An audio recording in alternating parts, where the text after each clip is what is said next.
A Drop Deeper in the Divine Will, from the Drop Book series by 7 Drops, based on the writings of Luisa Piccarreta.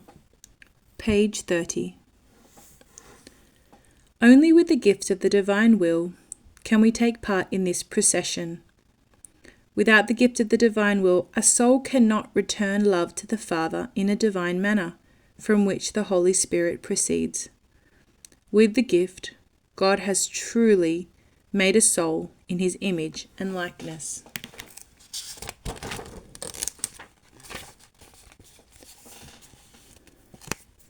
Divine counsels among the Father, Son, and Holy Spirit are another internal activity of God. The Blessed Mother describes to Luisa the counsel that resulted in the decree for the descent of the Word. She says, "The divinity, overflowing with love and setting aside the mantle of justice that it had held over creatures for so many centuries, covered themselves with the mantle of infinite mercy and decree among themselves the descent of the Word. The hour of fulfillment was sounded." Being in the divine will, the Blessed Mother was able to participate in divine counsels. She told Luisa about the outcome of one of the most significant conversations she had with the Trinity, when she successfully pleaded for the Messiah to come. She says, "And the divinity, won over by my tears and prayers, assured me by saying, 'Daughter, who can resist you? You have won. The divine hour is near. Return to earth and continue your acts in the power of my volition. And with these all will be shaken, and heaven and earth will give themselves the kiss of peace." Luisa also participated in divine counsels. On one occasion, she negotiated with the Father not to send chastisements. To please her, the Father lessened the chastisements to 5 instead of the 10 that had been decided upon. There is nothing stopping a soul living in the divine will from joining the Trinity in their divine counsels. The Blessed Mother constantly went into the midst of the Trinity and told Luisa, "Oh, with how much love the divine persons awaited me. The Father, Son, and Holy Spirit are waiting for you too."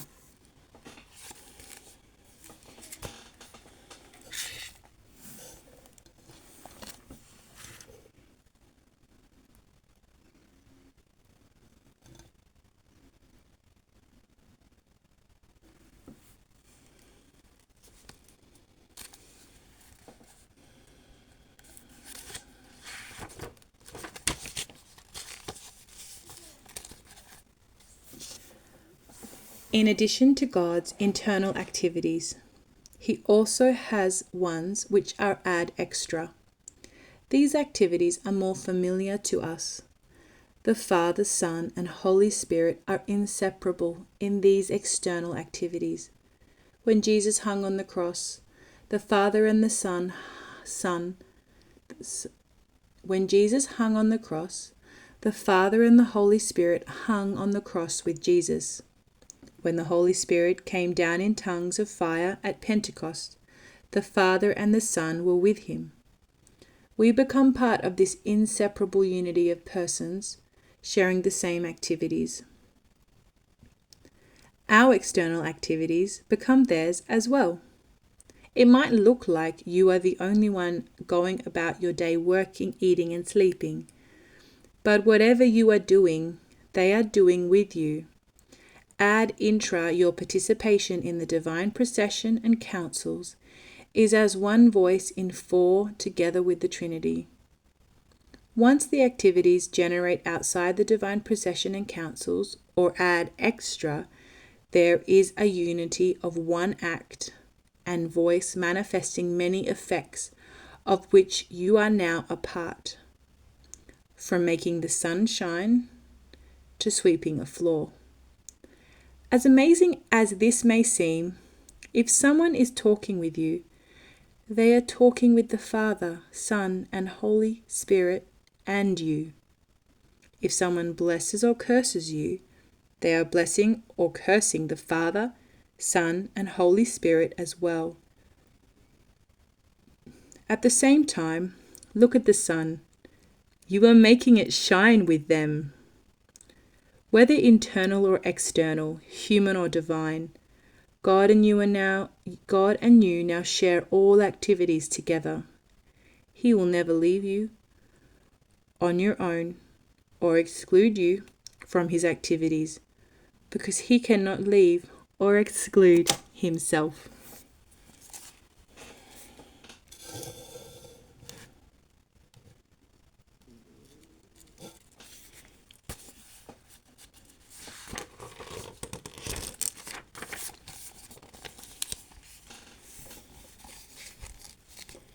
Having made us in his image and likeness, God also shares his qualities with us. Jesus told Luisa that since God is spirit, the members of his body are his qualities: love, joy, happiness, mercy, justice, creativity, humor, goodness, and the rest are his legs, arms, feet, hands, head, and all his other members. As you deepen your relationship with the Trinity, you will begin to discover who you are and your unique sharing in God's qualities. This is an impossible task if you are stuck in the world. Only with the gift of the divine will do you have the capacity to share in these divine qualities. We are not talking about human qualities emulating divine qualities. In God's original plan, humanity was inseparably united with the divine. But because of the fall, our human virtues, talents, and other characteristics must undergo the miracle of divinization and be rejoined to the divine without being destroyed.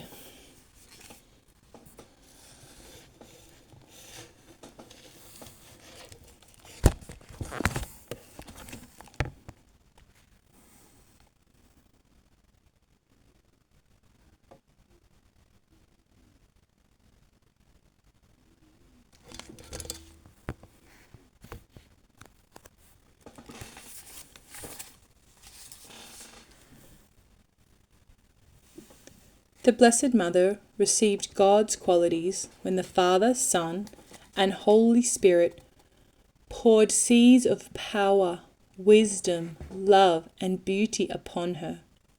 Her soul underwent 6 days of creation. She says, "My creation surpassed all the other prodigies of creation, and therefore the divinity with its fiat wanted to make 6 steps in me and begin its full, entire, and perfect life in my soul.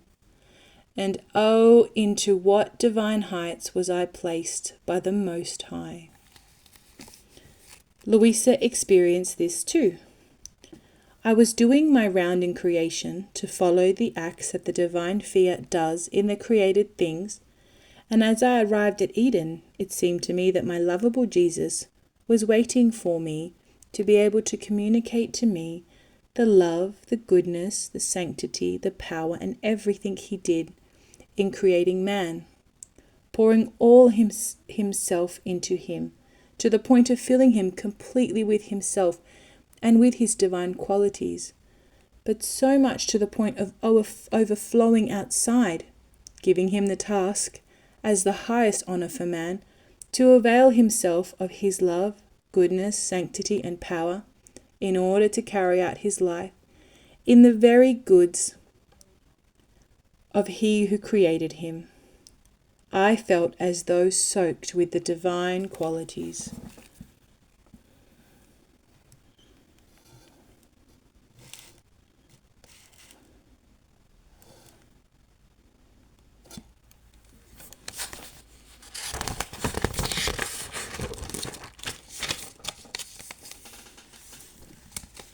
This is our destiny too. Souls in the divine will must undergo the days of creation. How do we induce the divine will to pour seas of power, wisdom, love, and other seas of God's qualities into us? Luisa gave us the answer. She was soaked with the divine qualities when she was doing her rounds of creation. These are Jesus' words to Luisa. Just as my divine will draws the human will into itself and into its acts, to make itself be loved, adored, and glorified with its own love, adoration, and glory, in the same way the creature who wants to live but of my will draws into herself all the acts done by it. She continues its divine art, just as it started it, and is continuing it in creation.